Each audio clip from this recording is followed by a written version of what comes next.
மாலை பொழுதில் கூடியிருக்கும் அனைவருக்கும் மறுமுறையும் வணக்கம் கூறி ஒரு சிறு அறிமுகத்துடன் கருத்தரங்க பேச்சாளர்களை அழைக்க இருக்கிறேன்.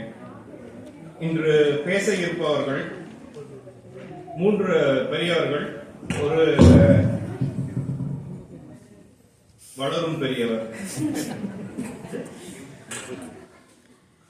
முதலாக பேச வருவது தருண்.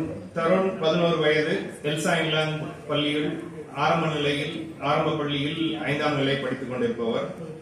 தமிழ் மொழி மேல் தீராத ஆர்வமும் பற்றும் கொண்டவர்.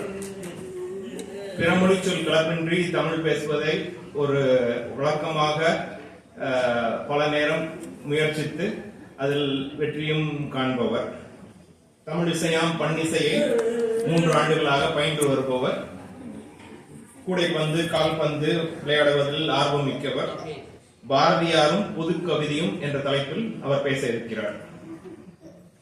அடுத்ததாக திரு தாரணி அவர்கள் பைந்தமிழ் பழகு மற்றும் CTTA-வில் தமிழாசிரியராக பணிபுரிந்து வருபவர். நாட்டுப்புற கலைகளை கற்றுக்கொள்வதிலும் அதை மற்றவருக்கு பயிற்சி கொடுப்பதிலும் மிக்க ஆர்வமிக்கவர். சிலம்பம், அடுத்து வரும் கும்மி வகுப்புகள் போன்றவற்றில் மிகுந்த ஆர்வத்துடன் பயணித்துக் கொண்டிருப்பவர். பறை இசையை பயிற்சி பெற்று வருபவர். அதுபோல் பன்னிசையும் பயில்பவர். தமிழ் மொழியை பல கவிதைகளை எழுதியவர். புதுமை பெண்ணாக அச்சமின்றி ரௌத்திரம் பழகு என்று பயணத்தை மேற்கொண்டு இருப்பவர்.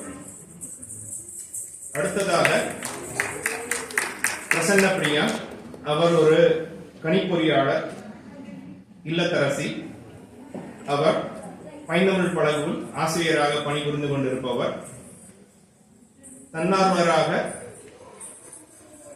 தமிழ் பயிற்றுவிக்க உதவி தேவை என்றவுடன் டாலஸில் இருந்து இங்கு இருக்கும் குழந்தைகளுக்கு வகுப்பெடுப்பவர். அதே போல் தேவைக்கு எப்போதுனாலும் தேவைக்கு பயணித்து வந்து உரையாடக்கூடிய நிகழ்ச்சியில் பங்கு பெறக்கூடியவர். அவர் பாரதியின் பன்முகமும் என்ற தலைப்பில் பேச இருக்கிறார். தாரணி அவர்கள் பெண் விடுதலை என்ற தலைப்பு. 4வதாக திருமதி துர்காதேவி. துர்காதேவி அவர்களுக்கு தனி அறிமுகம் தேவையில்லை. இங்கு ஆஸ்டினில் குறிப்பாக குடியிருப்பவர்கள் அனைவருக்கும் அவரை நன்றாக தெரியும். இருந்தாலும் அவருடைய தமிழ் சேவைக்கு இந்த நேரத்தில் ஒரு நன்றி கூற வேண்டும் என்று நினைக்கிறேன். பல விதமான தமிழ் பயிற்சிகளுக்கு வித்திட்டு அதை இலவசமாக கற்றுக் கொடுத்து கொண்டிருப்பவர். நூல் வாசிப்பு மன்றம், இலக்கண மன்றம், இலக்கிய மன்றம் எனவும், அதே போல் தமிழர் கலைகளான பறை, சிலம்பம், அடுத்து கும்மி போன்ற பாரம்பரிய கலைகளை வருங்கால குழந்தைகளும் நம்மை போன்ற பெரியவர்களும் கற்க வேண்டும் என்பதில் மிக்க ஆர்வமுடையவர். அதற்கான எல்லா விதமான ஏற்பாடுகளையும் செய்து கொண்டிருப்பவர். அவர்களையும் இன்று பேச அழைக்கிறோம். அவர் பாரதியும் சாகுவும் என்ற ஒரு வித்தியாசமான கோணத்தில், இது பலரும் சிந்தித்த ஒரு கருத்துதான், அதை பற்றி விரிவாக பேச வந்துள்ளார்.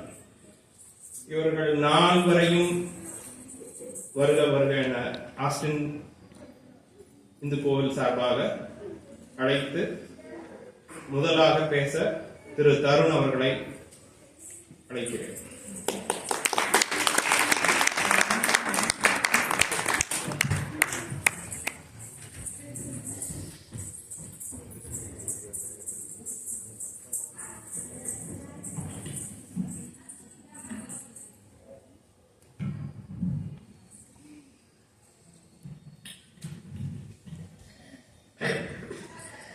வெள்ளை மலர்மிசை வேத கருப்பொருளாக விளங்கிடுவாய். தெள்ளுகளை தமிழ்வாணி நினக்குறு விண்ணப்பம் செய்திடுவேன். எள்ள தலைப்பொழுதும் பயனின்றி இராதென்ற நாவிலே வெள்ளமென பொழிவாய். சக்திவேல் சக்திவேல் சக்திவேல். அவையில் கூடியிருக்கும் ஆண்டோருக்கும் சான்றோருக்கும் தெளிவுற தமிழ் மொழியை கற்றறிந்த என் முந்தைய தலைமுறையினருக்கு கடல் கடந்து மாற்று தேசத்தில் வேற்று மொழிகளுக்கு மத்தியில் நம் தாய்மொழியாம் தமிழ் மொழியை அடுத்த தலைமுறையினருக்கு கடத்தும் நோக்கிலும் பல்லாயிரம் ஆண்டுகளாக செழித்து வளர்ந்து வாழ்ந்து கொண்டிருக்கும் தமிழரின் தொன்மையை நன்மக்களாகிய தமிழ் குழந்தைகள் உணரவும் பிள்ளைகள் உணரவும் ஆஸ்தின் இந்து கோவில் சார்பாக நடத்தப்படும் இந்த பாரதியார் விழாவில் பாரதிய தமிழ் பேசி பாடி நடித்து ரசிக்க வந்திருக்கும் என்னை போன்ற தமிழ் குழந்தைகளுக்கும் முதல் கண் வணக்கங்களை கூறி பாரதியும் புது கவிதையும் என்ற தலைப்பில் என் உரையை துவங்குகின்றேன். கல் தோன்றி மண் தோன்றா காலத்தை வானோடு முன் தோன்றிய மூத்த குடி எங்கள் தமிழ் கொடி என்று தலை நிமிர்த்தி தோல் உயர்த்தி நரம்பு புடைக்க உறக்கச் சொல்வோம் தமிழர் நாம் என்று. மனித இனம் பரிணாம வளர்ச்சி பெற்று பேச துவங்கிய காலம் முதல் பல மொழிகள் கலாச்சாரங்கள் தோன்றியும் மறைந்தும் உள்ள தருவாயில் ஆதியம் மரியாத தமிழ் மொழி இன்றும் உயர்ப்புடன் வாழ்ந்தும் வருவதற்கு காரணம் கால சூழலுக்கு ஏற்ப தன்னை தகவமைத்துக் கொண்டதே என கூறலாம். அகத்தியம் என்னும் முதல் இலக்கண நூல் இருந்ததாக குறிப்பிருந்தும் கிடைக்கப் பெறவில்லை.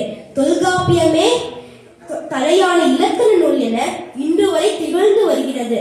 தொல்காப்பியத்தில் உள்ள சூட்சுமங்களை எளிமைப்படுத்தி பவனந்தி அடிகளால் நன்னூல் இயற்றப்பட்டது. ஓலைச்சுவடிகளில் எழுதப்பட்டு பலவாறு துன்பப்பட்டு காணாமலே போயிருக்கக்கூடிய பலவற்றையும் நூல்களாக தொகுத்து இன்று நமக்கு கிடைக்கச் செய்த அனைத்து நல்ல உள்ளங்களுக்கும் இந்த தருணத்தில் நன்றியை கூறி என் உரையை தொடர்கிறேன்.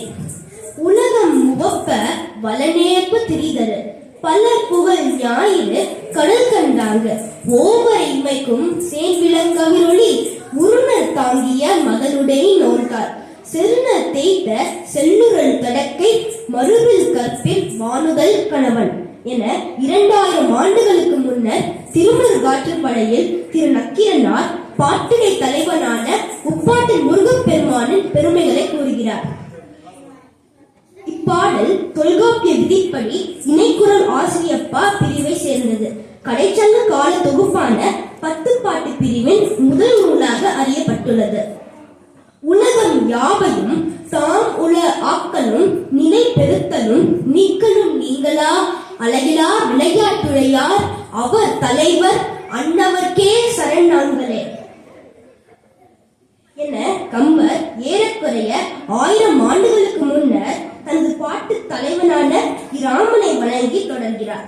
நக்கீரர் சொற்றொடரில் இருந்து கம்பனது காலத்திற்கு ஏற்ப கம்ப ராமாயணத்தில் பாடல்கள் எளிமைப்படுத்தப்பட்டன. காலத்தால் அழியாத படைப்புகள் நீர் போன்றது. நாம் வைத்திருக்கும் பாத்திரத்திற்கு ஏற்ப தன் வடிவத்தை ஏற்பது போல் நாம் இருக்கும் மனநிலைக்கு ஏற்ப பாடல்கள் பொருள்படும்.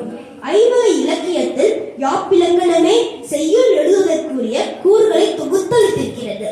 யாப்பிலக்கண உறுப்புகளாக எழுத்து, அசை, சீர், தழை, அடி, தொடை எனவும் பாவகைகளாக வெண்பா, ஆசிரியப்பா, கலிப்பா, வஞ்சிப்பா மற்றும் மறுப்பா எனவும் பா இனங்களாக தாளிசை, துறை, விருத்தம் எனவும் பகுக்கப்பட்டு விதிமுறைகளை ஆதிகாலம் தொட்டு செய்யுள் இயற்றுவதற்கு வகுத்து தந்துள்ளனர்.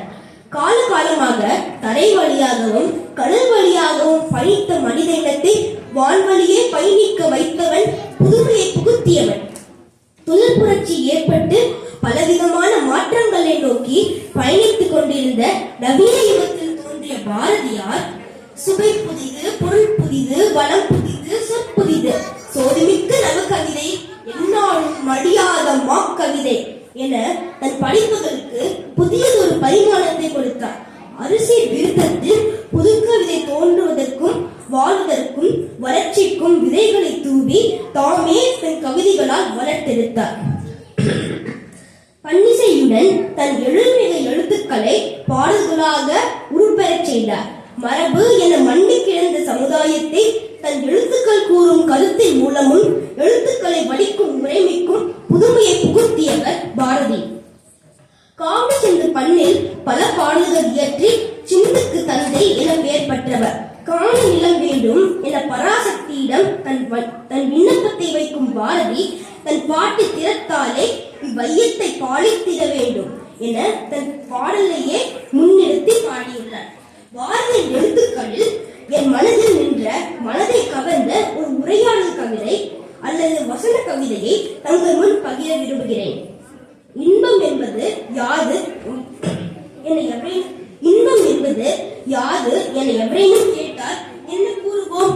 சனிக்கிழமைக்கும் ஞாயிற்றுக்கிழமைக்கும் நடுவே இன்னொரு நாள் என்றால் இருந்தால் இன்பம் என கூட கூறுவோம்.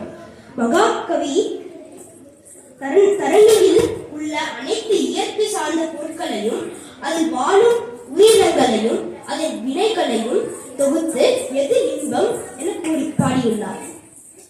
இவ்வுலகம் இனியது, இதிலுள்ள வான் இனிமையுடைத்து, காற்றும் இனிது, தீ இனிது, நீர் இனிது, நிலமினிது, ஞாயிறு நன்று, திங்களும் நன்று, வானத்து சுடர்கள் எல்லாம் மிக இனியன, மழை இனிது, மின்னல் இனிது, இடி இனிது, கடல் இனிது, மலை இனிது, காடு நன்று, ஆறுகள் இனியன, உலோகமும் மரமும் செடியும் கொடியும் மலரும் காயும் கனியும் இனியன, பறவைகள் இனிய, ஊர்வனவும் நல்லன, விலங்குகள் எல்லாம் இனியவை, நீர்வாழ்வனவும் நல்லன, மனிதர் மிகவும் இனிய, ஆண் நன்று, பெண் இனிது, குழந்தை இன்பம், இளமை இனிது, புதுமை நன்று, உயிர் நன்று, சாதல் இனிது, உடல் நன்று, புலன்கள் மிகவும் இனியன, உயிர் சுவையுடையது, மனம் தேன், அறிவு தேன், உணர்வு அமுதம், உணர்வே அமுதம், உணர்வு தெய்வம், மனம் தெய்வம், சித்தம் தெய்வம், உயிர் தெய்வம், காடு, மலை,